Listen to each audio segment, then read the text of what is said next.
principles of inclusion. So as we discussed about inclusion means we are including everybody, including all children, irrespective of their age, color, gender or any kind of disability. So we are including everybody in our practices. So what are the principles? First one, it talks about using inclusive, respectful language. So whenever we talk about inclusion, the way we are communicating to the children is very, very important.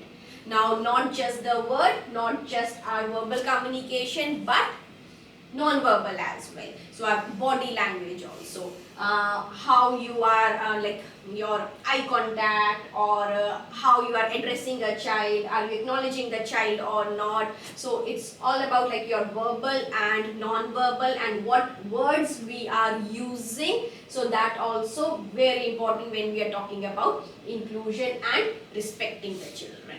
So if we are doing, even if you are changing a nappy or food, whatever we are doing it, we need to have the consent. The consent with the child is very important. Even we talked on this before as well, for the babies, when you are taking a baby for a nappy changing, for that also you are taking the consent that okay, I am going to change your nappy. So this is again that inclusion and we are respecting children. Next one, complex additional need. So if any child having any complex additional needs, so for that also we need to make sure our program, our practices is designed in a way that we are respecting them, we are including them. Yeah, any experience with it? Anything you want to share? Or do you have any additional need child in your center? Any or behavioral, any with some behavioral issues? In my room we actually have 2 children who can't speak yet. So they don't really, like they never learned how to speak in words, but they make sounds. And though they understand if we're trying to teach them things like the colors, the numbers, the letters, but they can't say it. So there's this one kid who has who's going through speech therapy, and every now and then his therapist would come to the room and try to teach him things for a few months now, but still doesn't work. But still, you must be always supporting, like whatever activity you are doing in the child, if the child wants to take part, so you are more than welcome. Yeah. So, yeah. But for the first months of this year, he usually isolates himself from everyone else, and he has his own routine. He eats alone, or he doesn't join other kids if they're playing. But now he's joining them. Though still, he can't say words.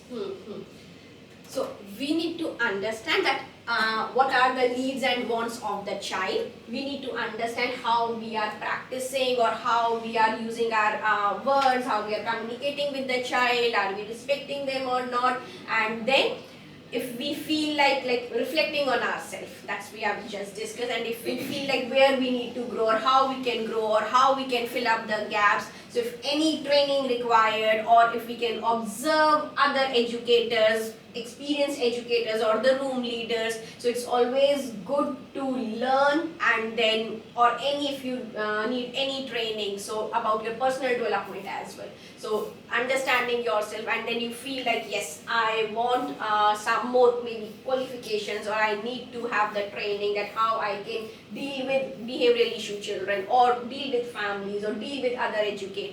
So this is again you are reflecting on yourself and understanding what are the gaps, how you can fill up the gaps, and then taking that feedback positively as well, whatever we are getting it up.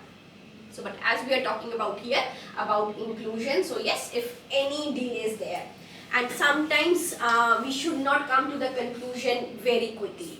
I'll give you one example here. There was one child, and that child was from, it was a war, like the child was from Ukraine, and because of that Russian-Ukraine war, the family came to settle over here. It was first day of the child, so of course new environment, new faces, new culture, new language, new environment, new weather, everything new for the child. And educator on the same day when mom came to pick up the child, educator said, oh, looks like this child having some delays and maybe autistic child, so I really prefer if you can go and assist the child. And mom was already going through like so much emotionally drained because her husband was still there. It was just children and females of the family. They were staying in Australia, and she was already going through with lot, and hearing this statement from the educator, of course it really hurts a lot. So this is again, we need to understand, if we are communicating, if we are giving any message, what is the right way to give that the message, rather than just someone coming and you are giving that important message just like this. It may be quite rude, yeah, and sometimes even families, they feel bad about it, that why. So we need to understand that sensitivity of whatever the scenario